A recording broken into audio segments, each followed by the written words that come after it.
Hare Krishna.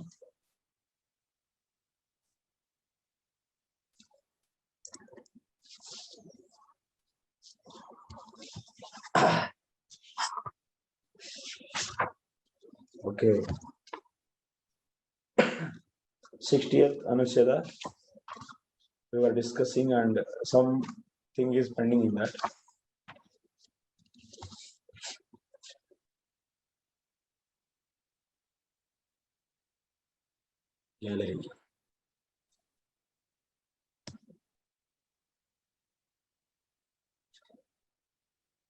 Okay, let us start our discussion. Classroom.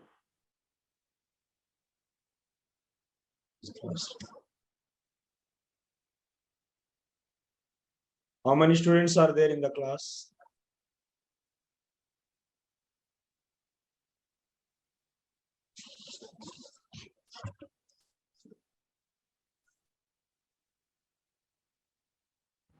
Hare Krishna, Prabhu. 12. 12 students. Yes. Okay.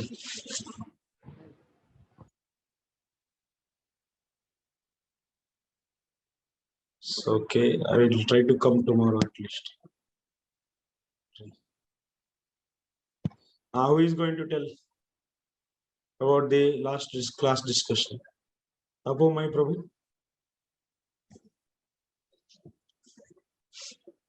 Tell about your tapasya. You are already tapomaya.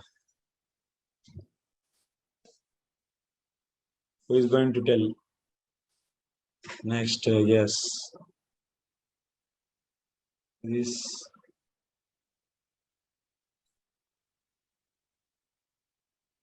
Ujjwal Prabhu. What we are discussing? Give some Ujjwala. Some Prakash.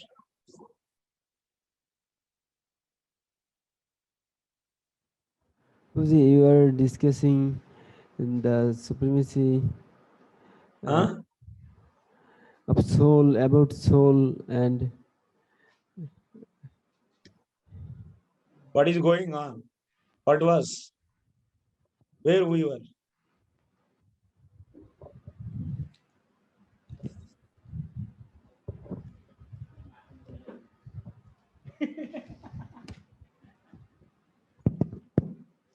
Who? Before coming to the class, you have to just refer the old one and come. Then you can understand. Otherwise, how you can understand?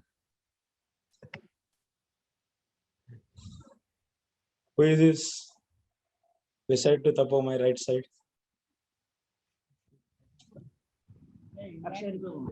Who is that? Right side. Akshay Hari Prabhu. Give to him. Give to Akshay Hari Prabhu, Mike.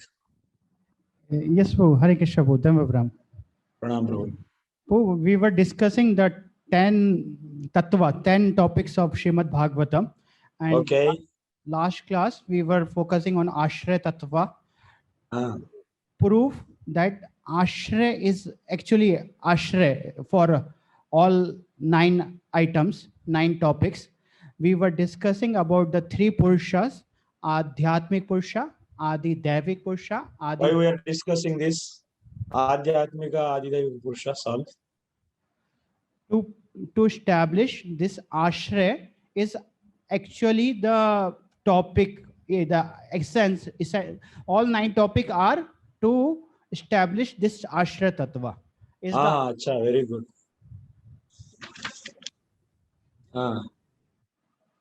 Okay. To establish this, we discussed this Bhagavatam 1 shloka 10 to 10, I think 8 or 9. In that, these 3 Purushas came: Adhyatmik Purusha, Adi Devik Purusha. What is the specialty? Discussing this through Purushas. What is said actually this?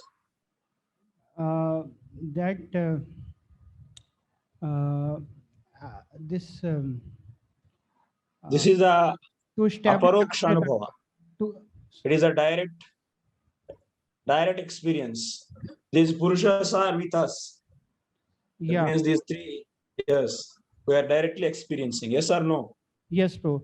And they So cannot that's be. why by this direct experience, we are trying to establish Ashraya Tattva. Yeah. And we prove that these three Purushas cannot act independently. None of them can act independently. So by establishing this, we First, who are those Purushas? yes, Adhyatmic Purusha is conditional Jiva who's having senses, and Adi Devik Who is Purusha having senses? who is seeing, who thinks I am seeing, I am hearing, I am Ah, like who claims the ownership on the senses? yeah. And Adi Devik Purusha is Ah, like a uh, Adhishtatri demigod of the senses. hmm. By their help, the soul is able to see. And What is a why Adi Adhyatmic Purusha and Adi Daivik Purusha are said as one? that was not clear. Prabhu. I had a question yesterday, last class I was trying to Very ask, good. but it was So not. who is going to tell next? Give to mic to some other one. And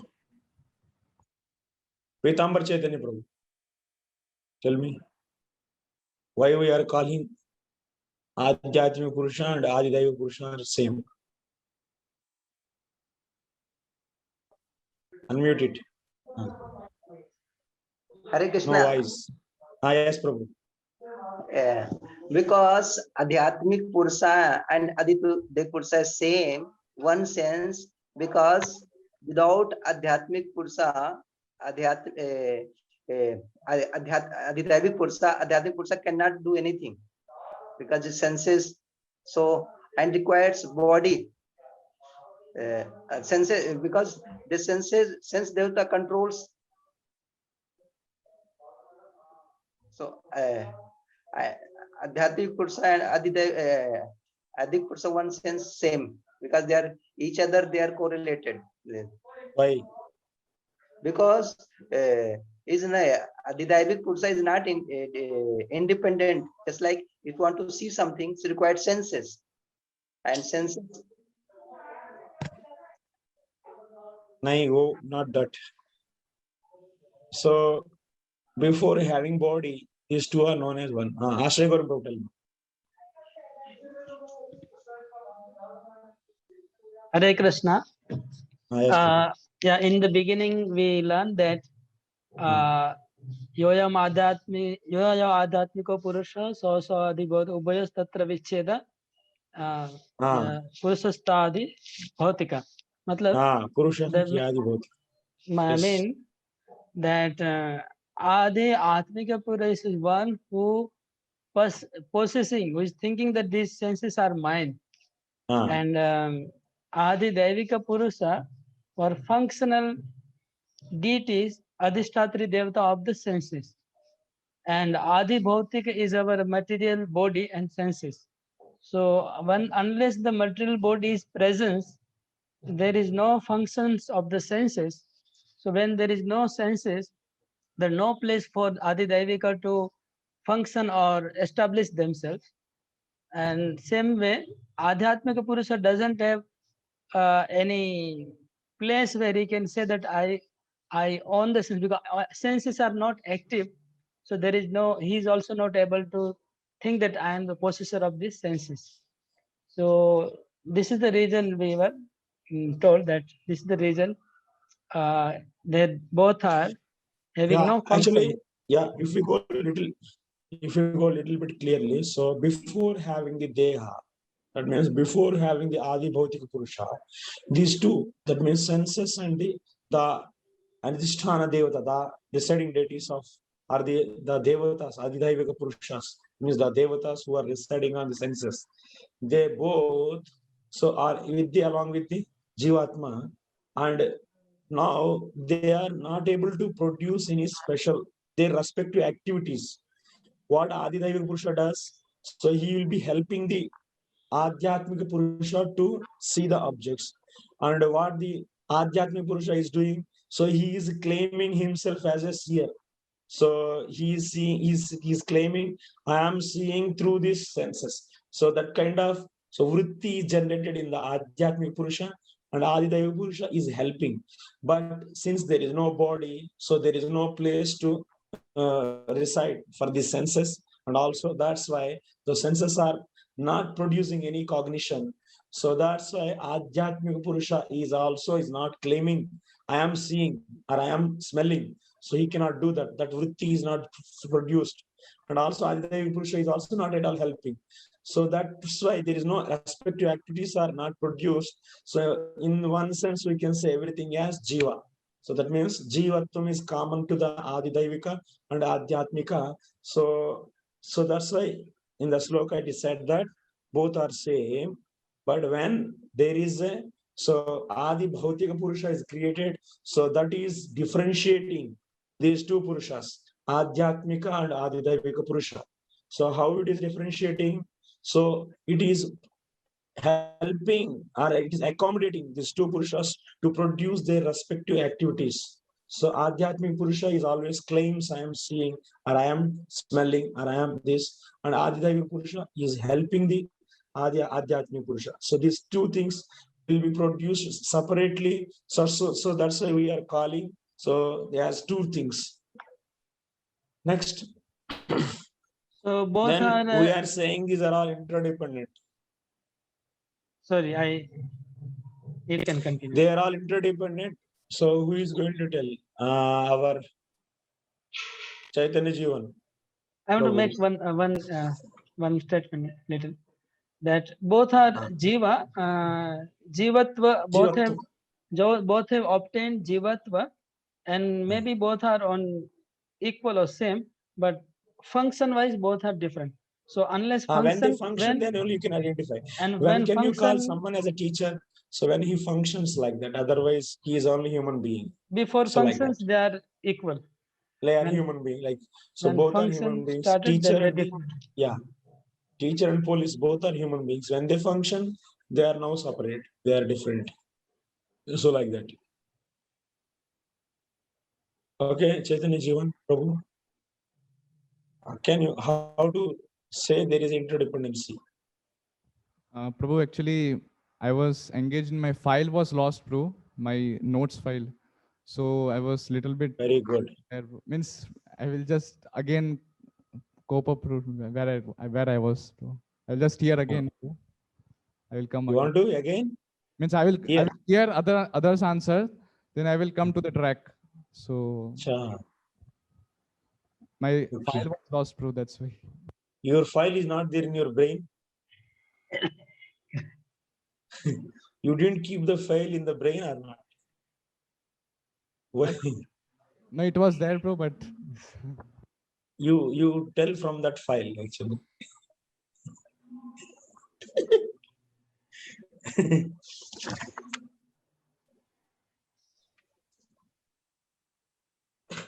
You can try or no? Okay, who is going to try? Again, Krishna Prabhu, tell.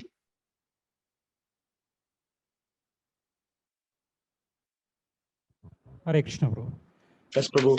Yeah, these three Purusas, Adhyatmika, Adidevika, and Adideva are dependent on each other.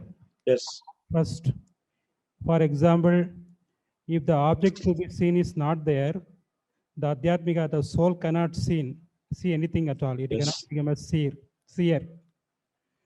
The same way, if the Adhyatmic Purusa is not there, Adidevika Purusha cannot do its function also. Yes. So in this way, if you categorize it 1, 2, and 3, one cannot do its function in the if the one is not in, if the first is absent, second and third cannot do its function like that. So in this way, they are mutually dependent on each other. But our final tattva. How the mutual dependency is there? Yeah.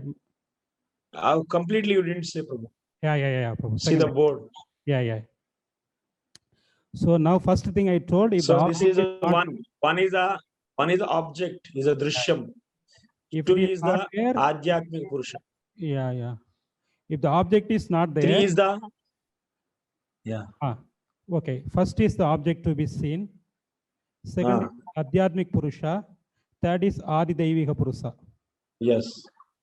So first number, if the object is not there, the Yes. soul cannot see anything at all. Yeah. And he cannot be called as a drashta, seer. Basically called as a drashta. Okay. Second is, if the second is not there, if the Adhyatmic Purusha is not there, Adhyatmic Purusha is not there. Nachatadvina means there is no Adhyatmic Purusha. The Adi Devika Then Karana Pravrutyanimeya tad Adhishtata Suryadihi. So then you cannot figure out the Adi Daivika. If the senses are not there, then what is the point of helpers of the senses? There is no point of helpers of senses. So that's why you cannot figure out the helpers of the senses. So that means without senses, there is no meaning in the helpers of the senses. So that's why Adi Daivika Purusha cannot be possible without the senses. This is done. That's why we put this arrow. So then after that, third case is, if the Adi Daivika Purusha is not there, senses cannot function at all. Adi Daivika Purusha is not there, nachatam vina. So then what will happen? Karanam na pravartate. Senses will not function. Cannot function. Even though there may be object of the senses may be there, the senses cannot function at all. Yeah. Next, nachatadvina, without the senses. Nachatadvina drishyam. So it cannot become.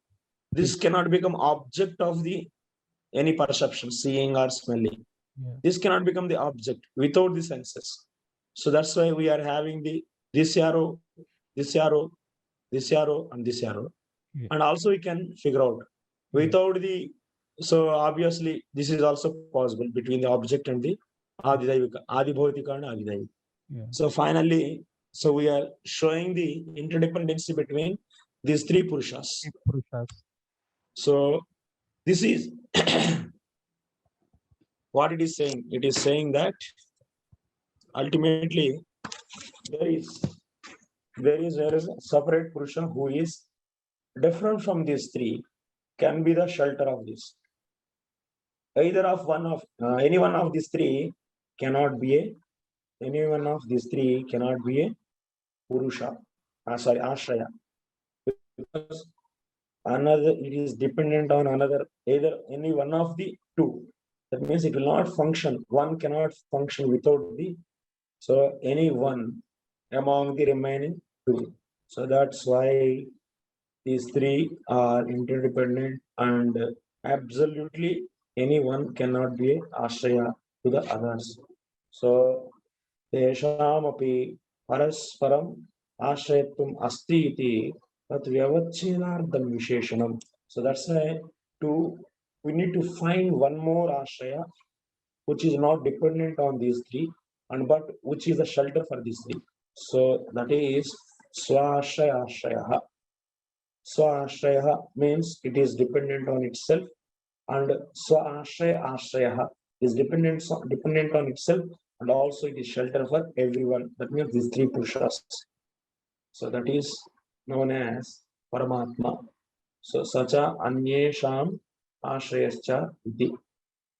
That is known as swashraya ashraya. Next, from here onwards, we have to go further. Tatra amshamshinoho shuddha jiva paramatmanoho aveda amsha swikarenaiva ashrayah uktaha. What is said here?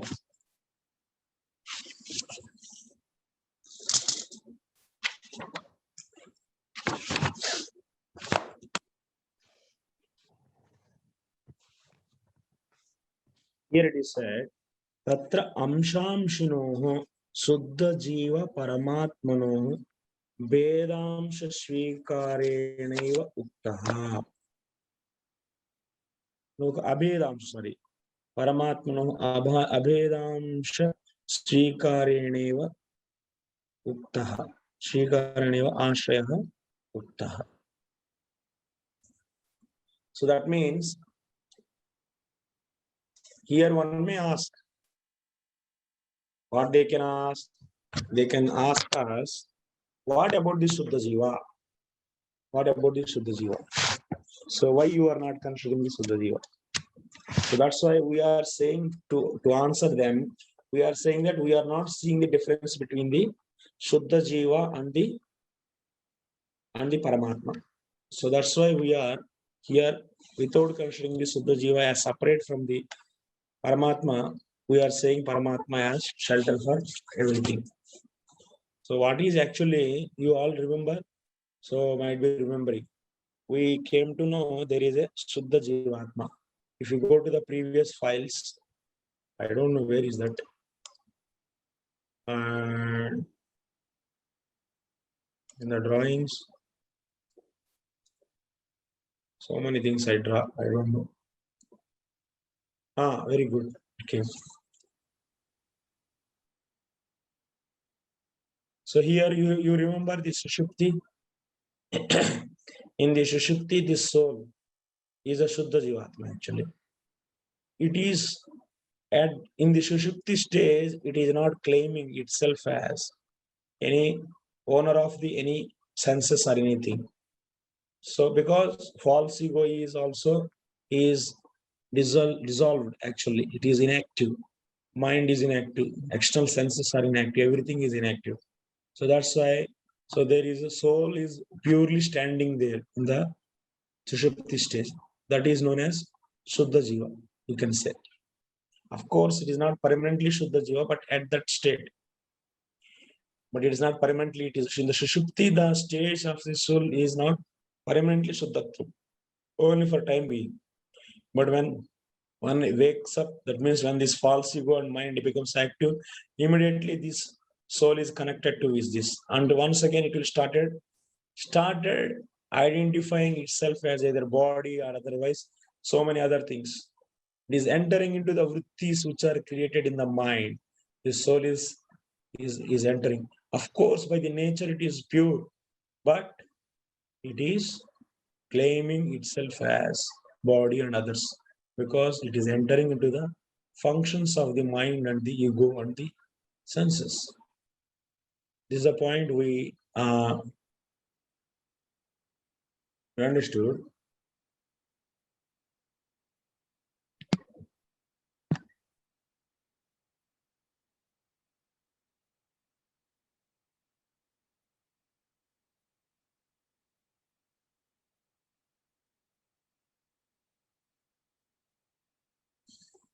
Where is it? Names. Anyway.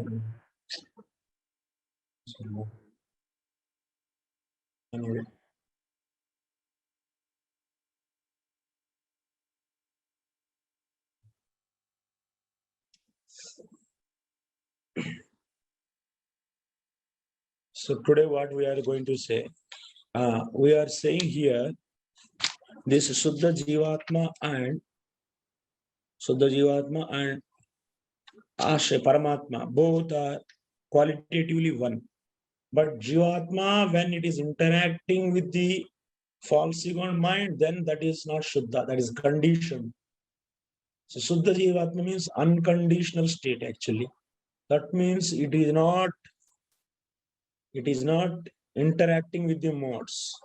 It is completely out of the influence of the modes.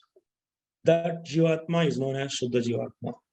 And qualitatively, that is not different from the Paramatma.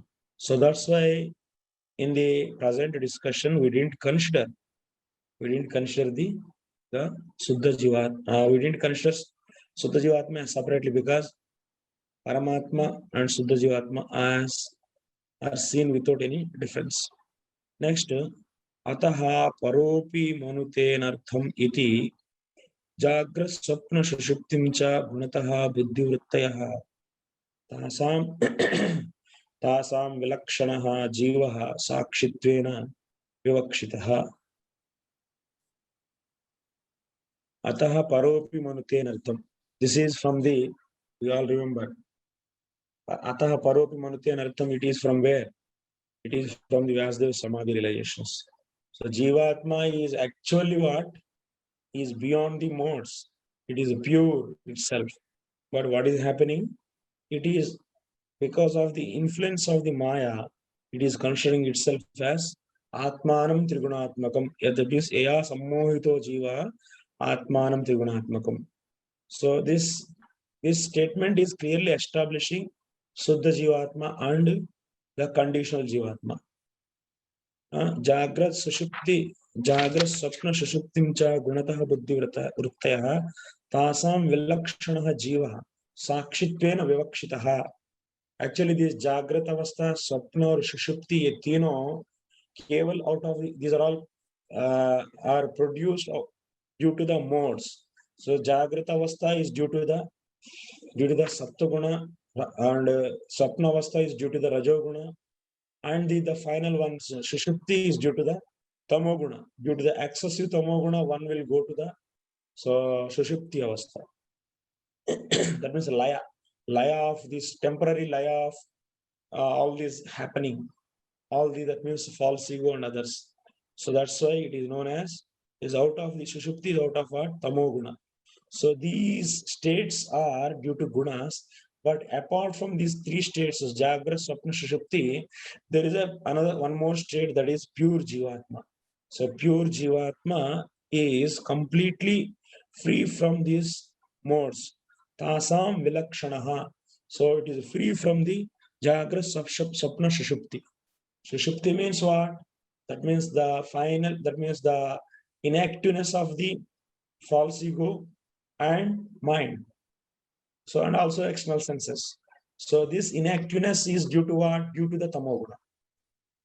And apart from the state of this mind and false ego, there is a one more thing is there, that is Suddha Jivatma. Tasam Vilakshanaha Jivaha Sakshitvena Vivakshitaha. He is the Sakshi actually.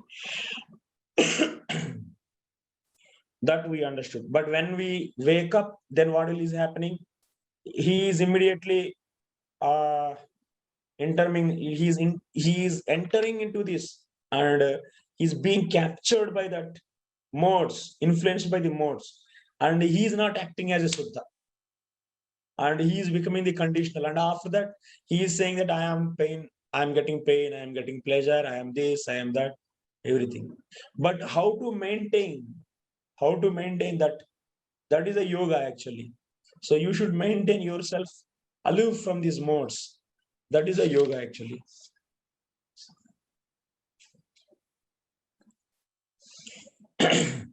So iti shuddho vichaste hyavishuddha kartuhu. So that means, that's why I already said several times, this is the 5th canto, 11th and 12th chapter. So what is the main point? There is a one particle is there, that is Shuddha Jivatma. But Advaitins, what they say, they don't accept the special particle Jivatma. They don't accept the special particle Jivatma and Paramatma. And they say just Avidya Pratbimbita Chaitanyam itself is a Jiva. So, but here we are clearly seeing the two objects. One is the Jivatma, and also there is a Paramatma. These both are there. And that is the Sakshi, and that's a fourth difference. So Jivatma is entering itself into the modes and feeling itself as a Dukhi. That means I am in misery. I am miserable. So I am in misery, like that. Jivatma is experiencing. But there is a one more entity which is not at all coming into the influence of these modes and maintaining this simultaneously, same time in separate from this Jivatma. So like this, there are the clearly two entities are there. But in the case of the Advaitins, the main problem is what? So they are not accepting these two separate entities. They are not accepting two different Chetanas. So that means we have pure Chetanas, but two. One is having the possibility of being influenced by the modes, and another pure Chetana is also there, which cannot be influenced by the modes at all. So like this, there are the two different Chetanas are there. So purely, that means there is a that means fixed difference is there. Fixed difference is there between these two. It's not that this difference will go away. No, even at this stage of the liberation, after liberation also this stage will be there. This difference will be there. So that is the our philosophy actually. That is the Vasudev realization in this. But in the case of the Advaitins, so these two different states of the Chaitanyam or the consciousness is not possible. After the liberation, there is only one Chaitanya. So, but that is a major difference we are seeing. So, how can you say there is a Suddha Jivatma that we can understand from the Sushupti very clearly? So, which is, that means, Etavantam kalam aham sukham aswapsam na kinchid avedisham. So, like this, we are remembering after getting up from the after waking up from the Sushupti deep sleep. So immediately that samskara is, that smriti is generated. I was happy like this. So that means without your experience, how can you say you are happy? That means you are happy. Actually, you are happy.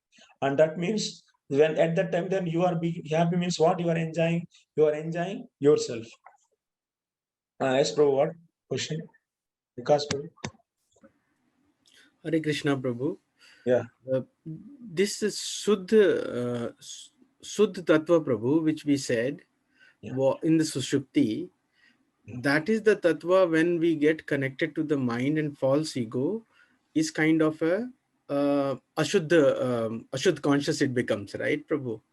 When it is connected, immediately it is its consciousness is not maintained. It's that it immediately claims himself as I am the seer, I am this, I am that, like that. So are we calling, Prabhu, these two states as two different tattvas? No, these two states, actually we are saying Adhyatmika Purusha means what? So when this pure Jivatma is interacting with the modes, or is interacting with the objects through these senses, or otherwise seeing the objects through these senses, then I am seeing, I am this, I am that. So now then the total, that means, so now the pure consciousness is not maintained in this state. So the purity is not there at the time now. So we are, even after after waking up, we should actually want, so I am pure soul, I am not this body. And that kind of consciousness is not maintained actually.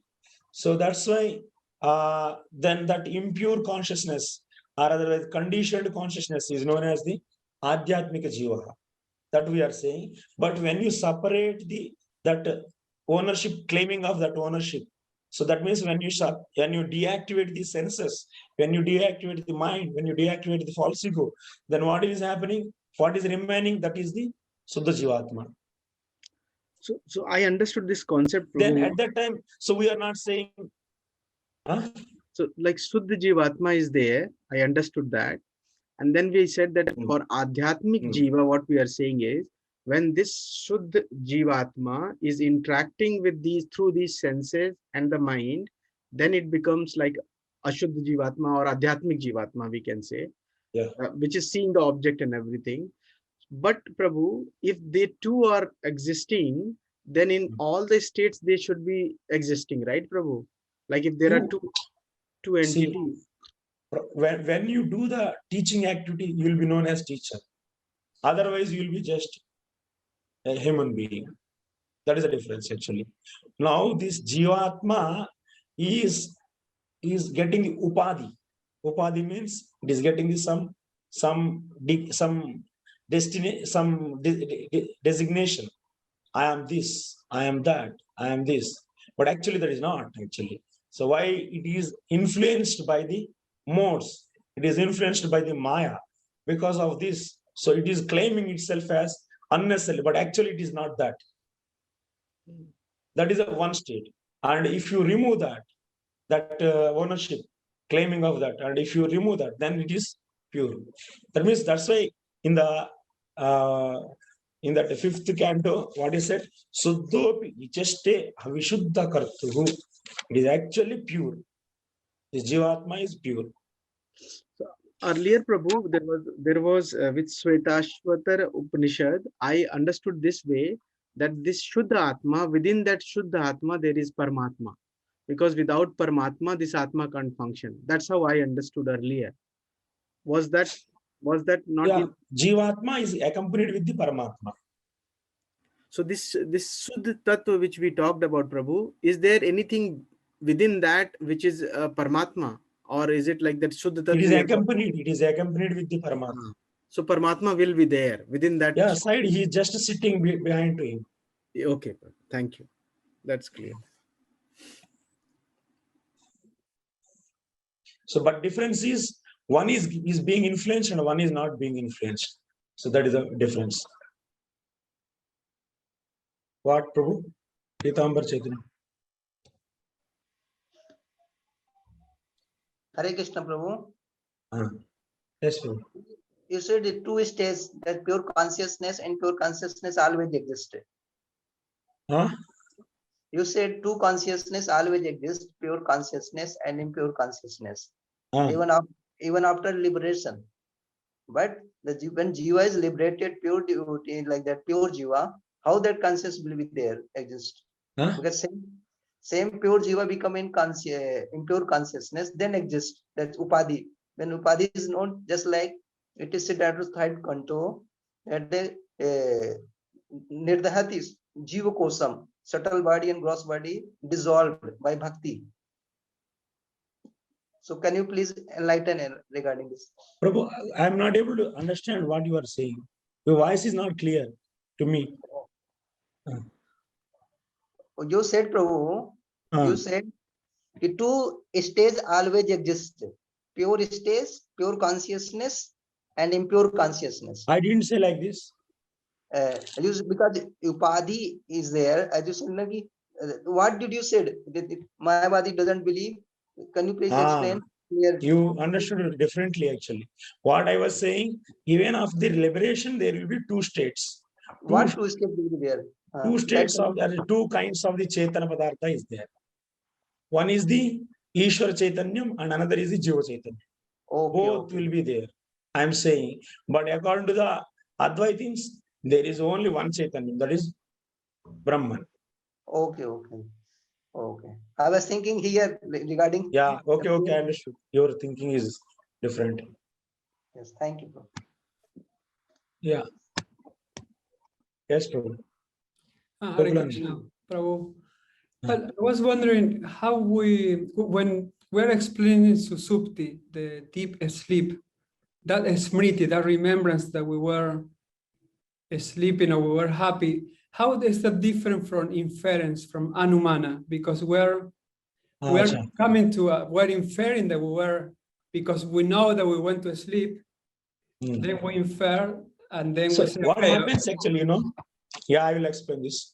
So whatever we experience, so all the impressions, that means those memories are created. If you experience, if you eat the rasgulla, the enjoyment, whatever the experience we got by eating rasgulla, that will be stored as a memory. So that this is so and so time and so place, and if I got the rasgulla and this is the taste, like this memory is printed. So that means for every experience there is a memory. So now Jiva Goswami is bringing up the same point. After waking up, you will be understanding, you'll be recalling that. So I was happy at that time. So this point he is bringing out. So you are recalling your memory. So memory will happen when you experience. Without experience, there is no memory. So it's not that I smell the Akas Pushpa. So, and it's so nice. This kind of memory is there with you? No, because in our whole life, we didn't experience that. So whatever is not, or otherwise you didn't go to the some village of some South Indian, let us think. So how that South Indian temple looks. So that memory is not there with you because you didn't see that, and experience is not happened. So that means whichever is not experienced, that memory will not be there. So now, based upon this principle, so after waking up, so you are recalling that I was happy, means what? So that memory is recalled means, now what is happening when you just wake up, and that moment, that experience is there with the soul, that's the enjoyment of its own. So that immediately printed as the memory actually. So now that memory is keep on recalled again and again. And but that is not clear actually. What happened in that situation, in that Sushupti stage, what happened? What is at that time? What is the surroundings? So what is the condition of our body? Nothing we can remember, because at that time the soul is not connected to the any sense objects or any external things. So that's why that memory is there, but it is not clear. Clear means with respect to the existing things, so it is not clear, because at that time these existing things which are your surroundings are not connected to that. So that's why it is not clear. Okay, so yes, it's a recollection that has been printed in our consciousness. That's the feeling of sleeping, because yeah, whatever the experience you got in the sleep, because you are, that is proving that Atma is enjoying its own, because otherwise how can you say I was happy? So that means some experience happened to the Atma, then only memory is formed. I was happy. This kind of memory is formed. So then that means I was happy. Main logic is what? I was happy, you are saying. Based upon this, we are concluding everything. So I was happy, why you got? This is a memory. It is not the inference. This is a memory you got. So every memory means there should be some experience. That means what? You enjoyed some pleasure. So from where it is coming?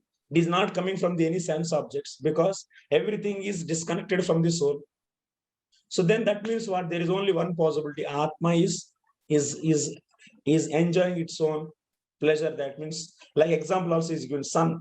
The sunlight is illuminating itself. Similarly, Atma is enjoyer, and it is also enjoying its own. That kind of ability is there in that. So that's why we are getting the experience of I was happy, this kind of experience. So you enjoyed yourself.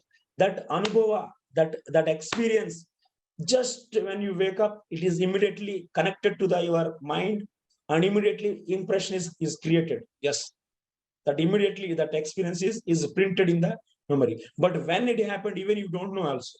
So that means this, because after seeing the watch, you'll understand how many hours you slept. So, but you are happy. This immediately that is printed in the memory when you wake up immediately. So, but how much time you was happy also you don't know. When you just compare your time when you slept and when you wake up, after seeing the clock only you'll understand. So, but by using that experience, what you got, the amount of time and how you slept, nothing you remember, because the Atma is completely aloof from the other things. The same thing I'm repeating again and again. Okay. yeah, yes, yes, I understand. Yes, and some scientists, they say that if we accept that, then there is a different mood of consciousness.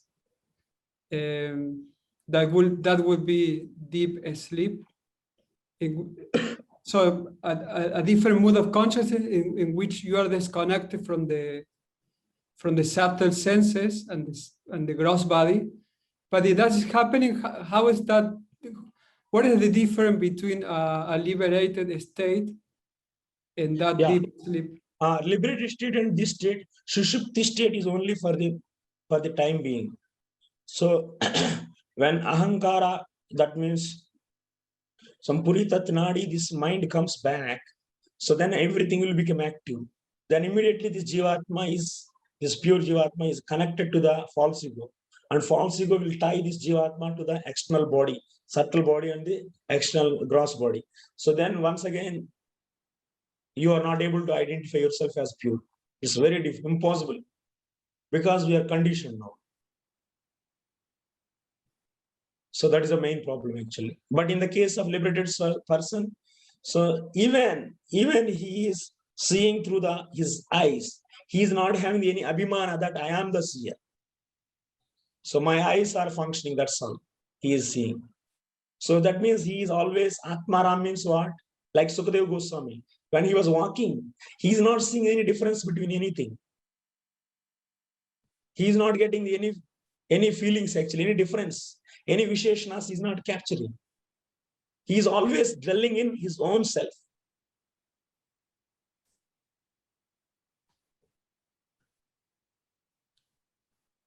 Okay, thanks, Prabhu. Just one more, I'm sorry for my ignorance.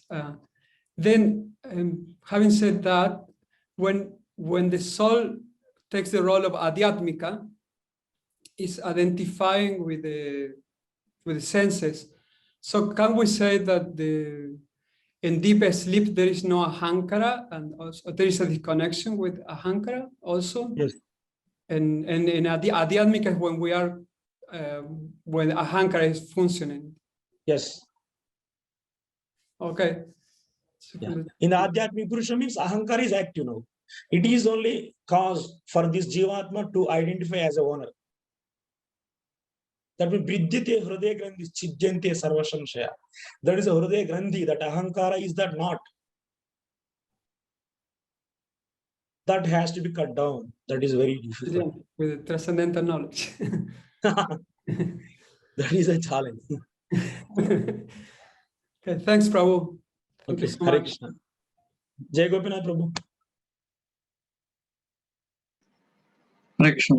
Prabhu, you made the statement even after liberation, the Jiva, the pure Jiva and the Ishvara both exist. Yes. Is that mean together or they exist separately? Because after liberation, we say that the Paramatma has no function because we in the spiritual world, Paramatma has no function. My actually, okay. My meaning is not that Paramatma means not this, the controller of the Maya and Jiva, but just Paramatma means Param Tattvam, whatever that Ishwara Tattvam, as Bhagavan. In that sense, I am there. Yes. So, because this Paramatma, Bhagavan and Brahman is sometimes they are holding their specific meaning, and sometimes you can use alternatively also. So that freedom is there actually with the. Yeah. Okay, let's go on. We will continue there.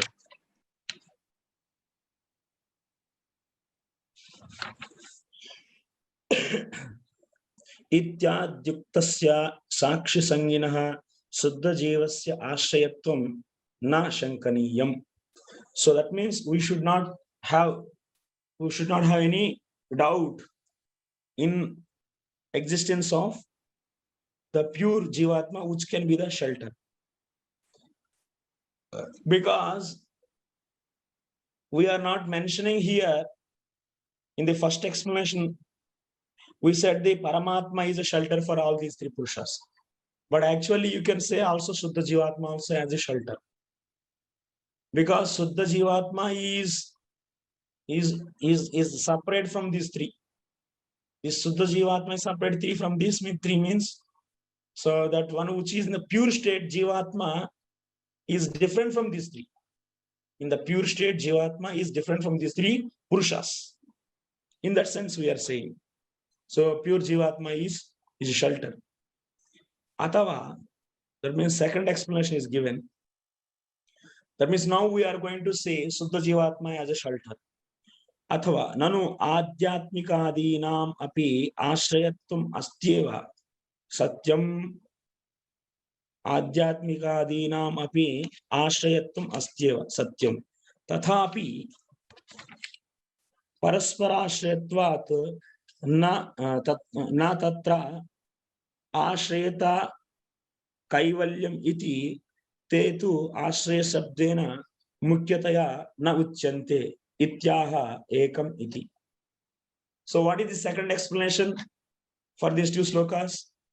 What we are saying, these three Purushas are cannot be called as Ashraya with main meaning, because it is, you cannot call any one of these three Purushas as Ashraya because it is dependent on others also. Tarihi Sakshinaha eva astam ashrayatvam. So tatra aha tritayam iti. So but whoever is the observer of these three Purushas is the what? Is the ashraya, that you can say. Saha atma sakshi jivaha. So who is that? That is the jiva, which is pure jiva. So pure jiva is completely free from this. That means these three That means these three things. And the pure Jivatma also you can consider as Ashraya, Yaha Swa Ashraya, Ananya Ashraya, Paramatma, Saeva Ashraya, Yasya, Tatha Bhutaha iti. Means here only simple thing actually, no need to get any confusion. Whatever you understood previously, that is fine. And now just what we are saying in the place of Paramatma, we are saying Suddha Jivatma as Ashraya. What it means? So that means here, but Swashraya Ashraya, who is that Swashraya Ashraya? So that is ultimately Paramatma only. So because Swashraya is the Paramatma. So Paramatma is Ashraya for whom? That is a Shuddha Jivatma. And that Shuddha Jivatma is Ashraya for these three Purushas. This is one another style of the explanation. Just sometimes if we explain two more explanations, then that may create confusion. But anyway, okay.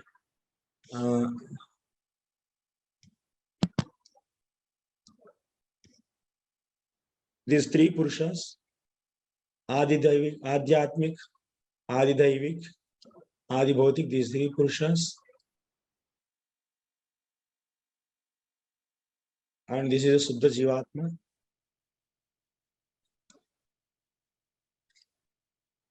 And there is Paramatma. These two. So these three Purushas, separate from this is Suddha Jivatma. Bro, you are writing something in the on the board, bro, on OneNote. Achha, it's not shared. Huh? Not shared.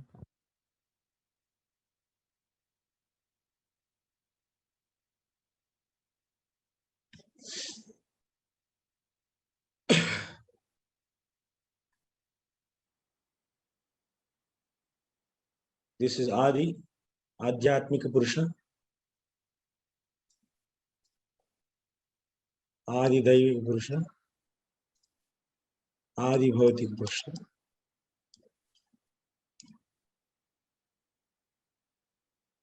This is what? Swashraya Ashraya is what?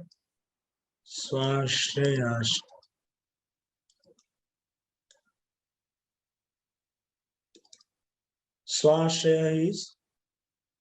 Swashraya is Paramatma. Then Swashraya Ashraya means for whom?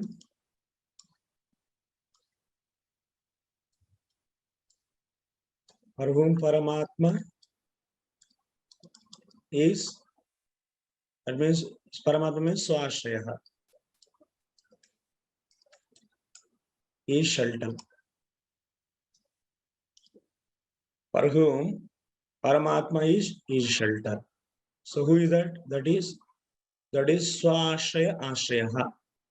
Swashraya is Paramatma, for whom Paramatma is shelter. That means Ashraya. For whom Paramatma, which is nothing but Swashraya, is shelter. So that is Swashraya Ashraya. That is Swashraya Ashraya. So that is what? That is Shuddha Jivatma.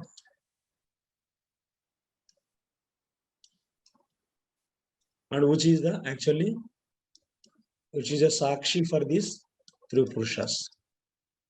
So like this, it is explained. So that's why it is said.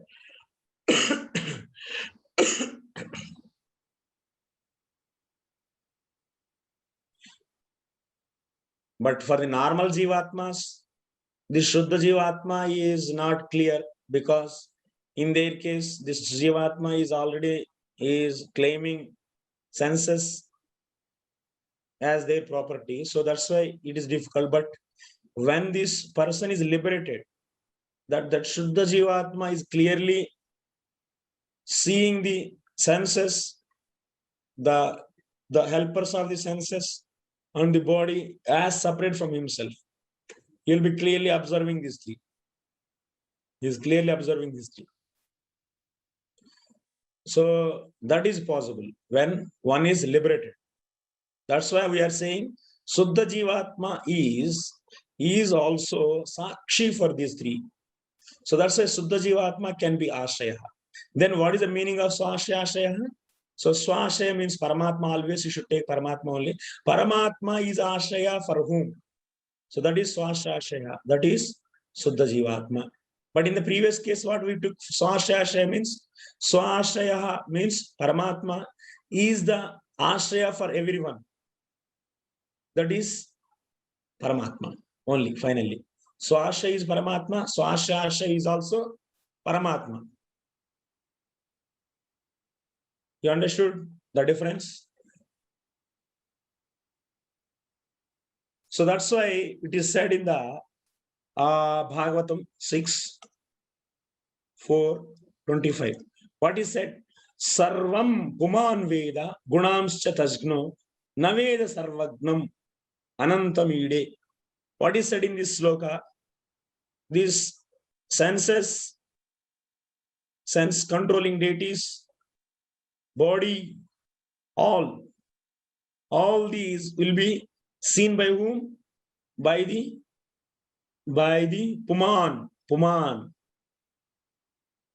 By the Puman. Who is that? That is the Tasgnaha. That means that is the Jiva, Suddha Jiva. Suddha Jiva is knower of all these. What is it? Sarvam Puman. And also we can Puman means Jivatma. So Puman Veda. And what is it? Sarvagnam Naveda Sarvagnam Anantam Ide. But this Suddha Jivatma is knowing all these body, senses, sense controlling deities, but it is not knowing there is one more person, Sarvagna. So it doesn't know the Sarvagna. So that's why Bhagavad Gita, Bhagavan also says, there are the two Kshetragnas. That means one is the seer of this body, that knower of this body, and another is knower of all the bodies. That means there are the two knowers. One is locally knows, that means only this body, and another knows everyone's body. So this is establishing there are two different knower means what? It is a Chetana. It is a Chetana. Chetana means knowledge. Knower can be only the Chetana can be the knower. So that means there are the two different kinds of the Chetanas are there. One is having the capacity of knowing only one body, and another is having the capacity of knowing everyone's body. So that's why we should accept there are the two different Chetanas. That is the realization of the even Vyasdeva also. Okay. Tasmat abhasascha ityadinoktaha paramatmeva ashraya. So finally what we are understanding? So ultimately who is ashraya? Paramatma is only ashraya. Because if you take Suddha Jivatma, he is observer of these three, that's why he is ashraya. But for this Suddha Jivatma, who is ashraya? It is ultimately Paramatma only. So that's why ultimately who is ashraya? Paramatma Tattva only is ashraya. So that means Paramatma is only ashraya Tattva, then that's why Paramatma should be known. Clear? It's clear? Same point. Okay, shall I go to the next Anuched?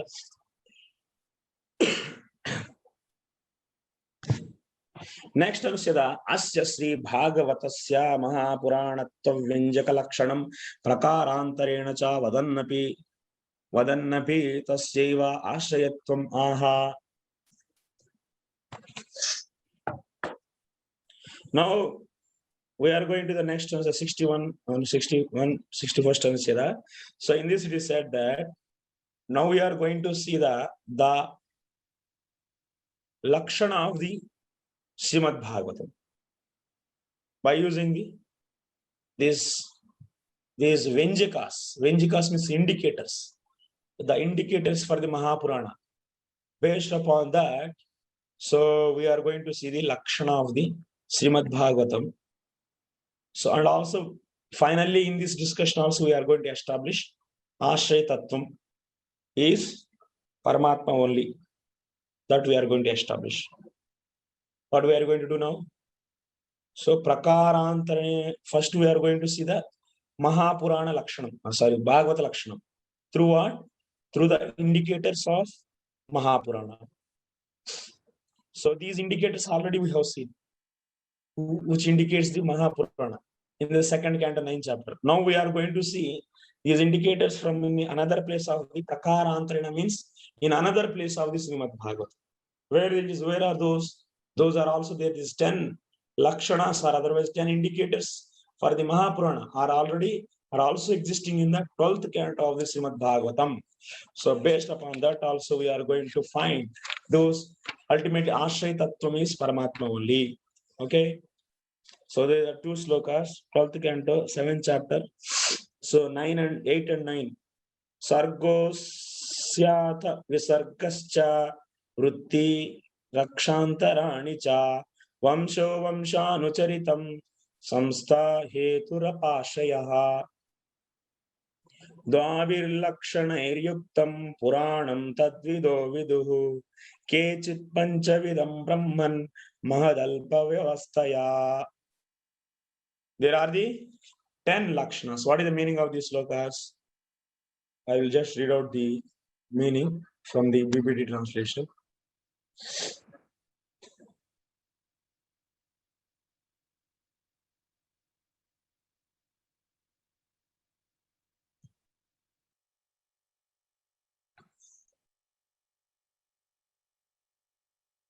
Twelve 7.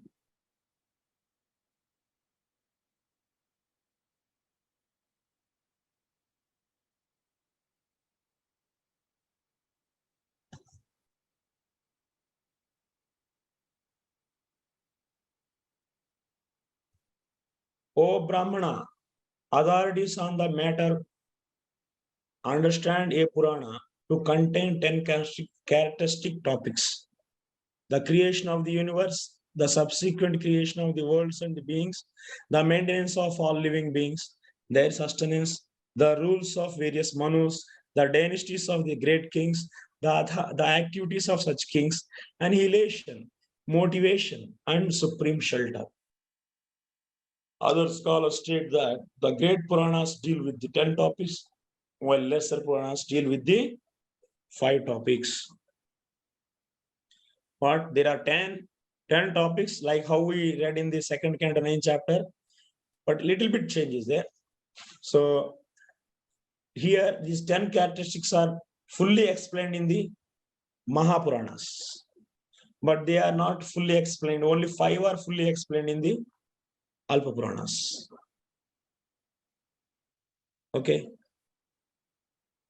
Antarani. In this sloka, Antarani means what you should take. Manvantarani. Jiva Goswami is glossing that. Panchavidam. So Panchavidam Kechit Panchavidam Brahman. Dasabhihi Lakshanehi Yuktam Puranam Tadvido Viduhu Kechit Panchavidam Brahman Mahadalpa Vyavastaya. That means the Purana which is dealing these 10 topics in full extent. That is Mahapurana. The Purana which is dealing only 5 out of these 10 fully, then that is known as Alpa Purana. So what are those 5?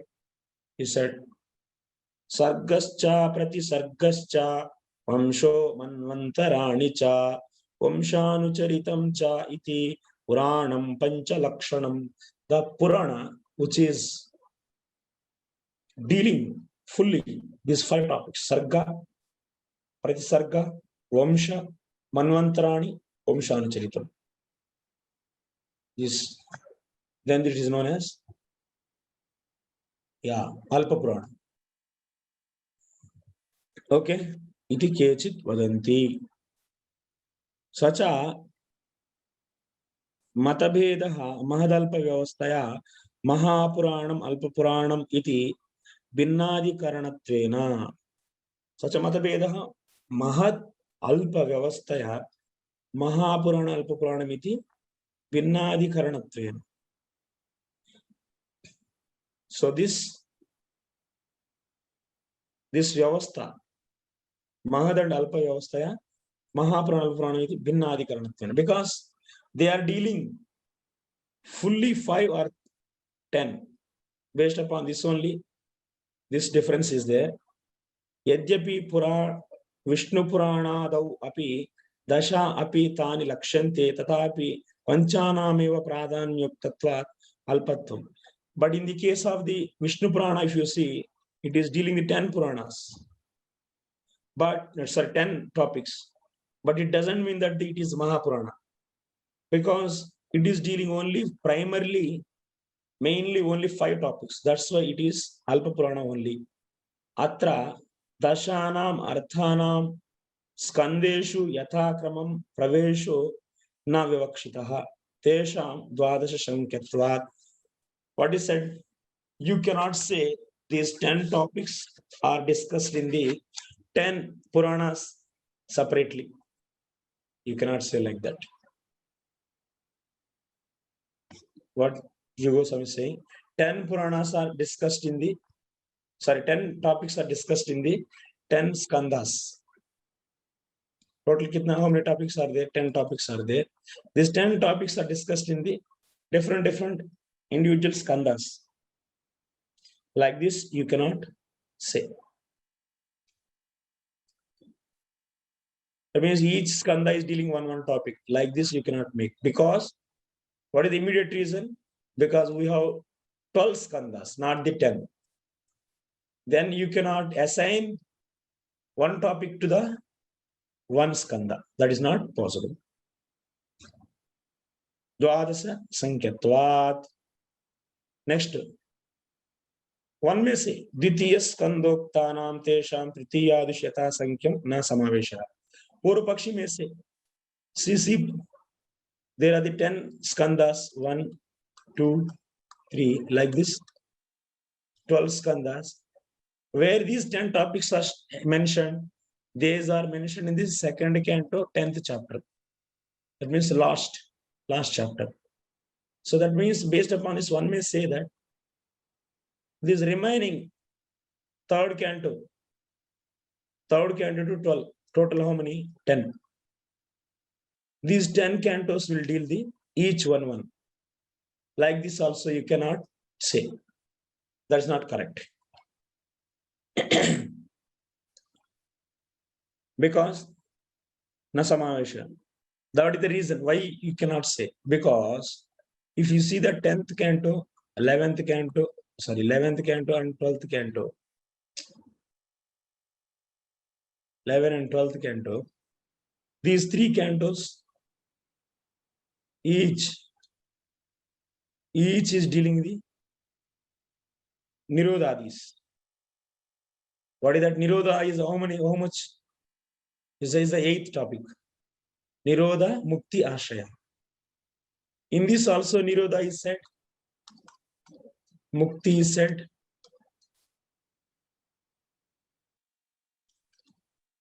and also Ashaya Tattva. These 3 are fully discussed.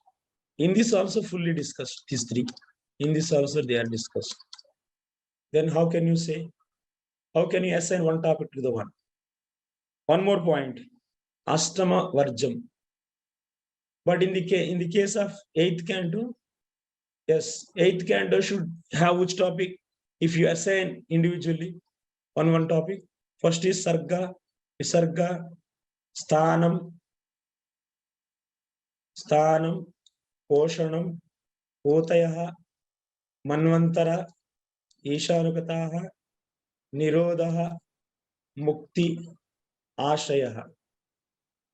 So if you assign each topic to the one canto from the 3rd canto onwards, 3rd, 4th, 5th, 6th, 7th, 8th, 9th, 10th, 11th, 12th.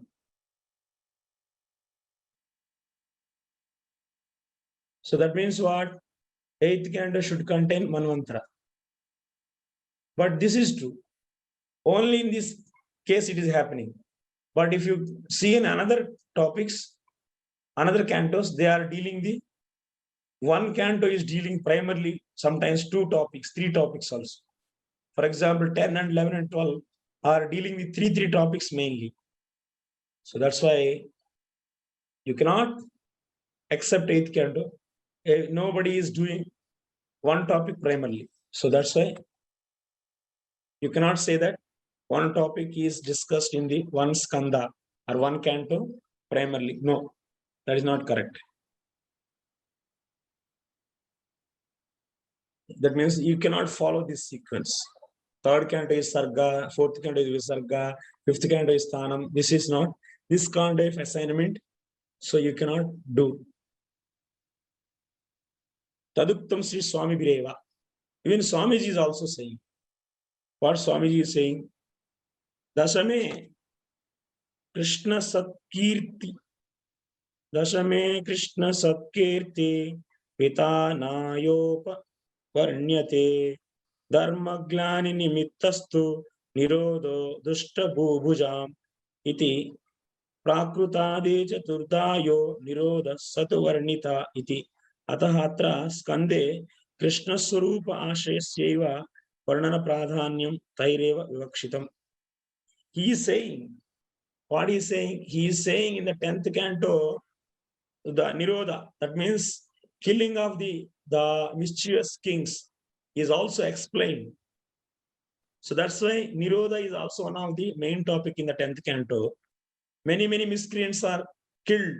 So from the starting, if you see 3rd chapter, 4th chapter onwards, Putana killing, Sakadashur, this, that, so many mischievous kings and the demons are killed. Nirodha is there. Nirodha is there. But, and also Krishna is also discussed. Ashraya Tattva is also very nice, fully discussed. But Sridhar Swami is saying, so main topic is what ultimately, even if you see these 3, Ashraya Tattva is the main thing. Dashamam Lakshyam Ashritya Ashritashraya Vigraham. So that means Sridhar Swami himself is saying. But if you assign for each canto one topic sequentially, in the 10th canto, which topic has to come mainly? It should discuss mainly only Nirodha. But it is discussing Ashraya Tattva as mainly, because Sridhar Swami is saying. So that's why in many reasons are there to reject one canto is assigned for the one topic. No. Okay. So Uktam cha pradhani. Okay. Atra skande. So in this. One question, bro. Yes, question. Bro, in even this name of 9th canto, Prabhupada has named this canto as liberation. The Mukti Ashraya, and 10th canto is Samam Bonam. So, like, there are some names of cantos. No, Prabhupada, he just named the cantos. So What is the problem? Is named as liberation, means Mukti, or 9th topic of Bhagavatam. And 10th canto is named as Samam Bonam, means which is Ashraya of all. So, how to understand? Means how he has named Prabhupada. Because that is there. That topic is discussed. Primarily, that topic is discussed. That's why, bro. Yes. But you cannot assign sequentially for one canto one topic. Sequentially. You're understanding what I'm saying? True. So some people they try to say that. So from the 3rd canto onwards, one canto is assigned for the one topic. Like that, no. Sometimes 2-3 topics also in one canto as main topic. That is given in the Sarva Samvadini. If you see, you'll understand. In the same, for this Anuched Sarva Samvadini, if you see, the Sarga is discussed in the 2 cantos, Dvitiya and Tritiya. And one more important point. If you assign for these topics for the 3rd canto onwards, that means 1st and 2nd cantos, they are not Mahapurana. They will not be part of Mahapurana. What do you say? So that is, and also in Sarva Samvadini is giving. So Sarga is discussed in the Dvitiya and Tritiya Skandas. Visarga is discussed in the Dvitiya, Tritiya and Chaturtha. In the 4 In these three skandhas, in the three cantos, it is discussed. Vritti is discussed. So vritti is also two types. One type is discussed in the Tritiya skandha, and another type is discussed in the seventh canto.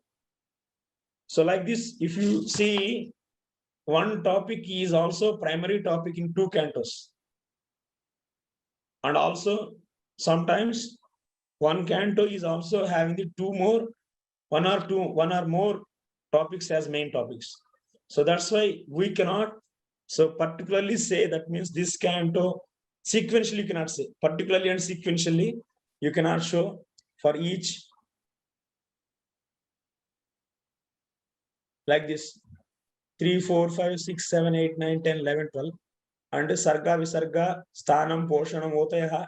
So manvantrani ishanukataha nirodha mukti ashraya. Like this you cannot assign. That's the main point. अतः प्रायशः सर्वे अर्थाः सर्वेषु स्कन्धेषु गौणत्वेन वा मुख्यत्वेन वा निरूप्यन्ते इत्येव तेषाम् अभिमतम्. So what is the conclusion finally? These 10 topics are there in all Parvesu, that means in all the cantos. In some cantos, these maybe some are the major and some are the secondary. But all are there in all are pervading in all the cantos. You cannot name it sequentially. They are from the third canto onwards like this. And that's why Srutena Arthena cha Anjasa. We are seeing in the second canto, 9th chapter, what is that sloka? That sloka is Dashamasya Visiddhartham Navanam Iha Lakshanam Varanayanti Mahatmanaha Srutena Arthena cha Anjasam. That means these Mahatmas, they describe the Ashraya Tattvam by the Srutena and Arthena. What is the meaning of Srutena and Arthena? What we discussed, what is the meaning? Anyone remember? No. Srutena means they are directly glorifying. They are directly glorifying in the stutis about the Ashraya Tattvam. Arthena means they are narrating the stories, these Mahatmas. Ultimately, they are also concluding in the Ashraya Tattvam. So that's why, so that means these great sages like Narada, like the Maitreya, and like the Sanat Kumaras, these are many Rudras, that is Lord Shiva, many demigods. All these are all these great devotees, all they are glorifying the Ashraya Tattvam in different places, in different cantos. Directly, Srutena means directly by their own voice, or otherwise by the conclusion of the story. They are also sometimes Narada also describes some stories. So ultimately that is leading to the conclusion into the Ashraya Tattva only. That means these stutis are always there in all the cantos. So then how can you say Ashraya Tattvam? Or otherwise these topics are only specific to the one canto? No. This is a point.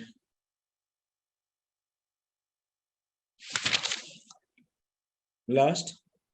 So इत्यत्र च तदेवं प्रतिपन्नं सर्वत्रैव तत्तत् सम्भवः ततश्च प्रथमाद्वितीयोरपि महापुराणतायां प्रवेशः स्यात्. So that's why, so there is no hard and fast rule that third canto onwards only these topics are there. No. So we can take first and second canto as Mahapurana. But if you make this kind of arrangement, then first and second canto will not become the Mahapurana. Tasmat kramah na gruhitah. That's why you should not take this sequence. This sequence should not be taken. Thank you very much. We have to answer this finally.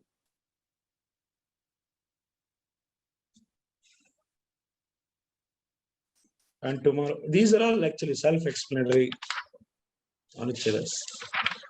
Something should be left out. It's good. Two Anuchedas. Okay, tomorrow we'll do this. It will be finished by tomorrow.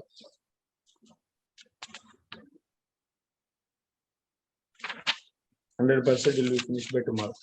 And also you can have time also. Tomorrow will be mostly the last class. Mostly, unless someone stop me. Or other day of tomorrow. Okay, thank you very much. Srila Prabhupada ki jai.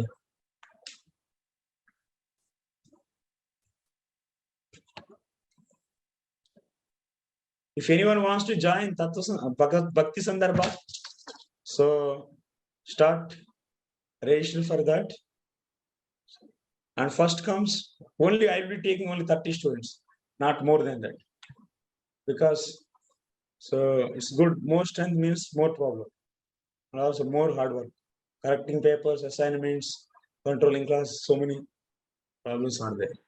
For online, I will take only 30 students. On-site anyway, they are there, 17 students, 18. And online, I will be taking maximum of 30 students. Okay, Hare Krishna.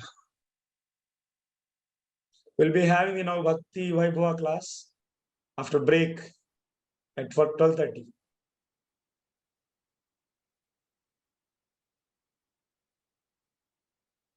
I'll be giving from my room only.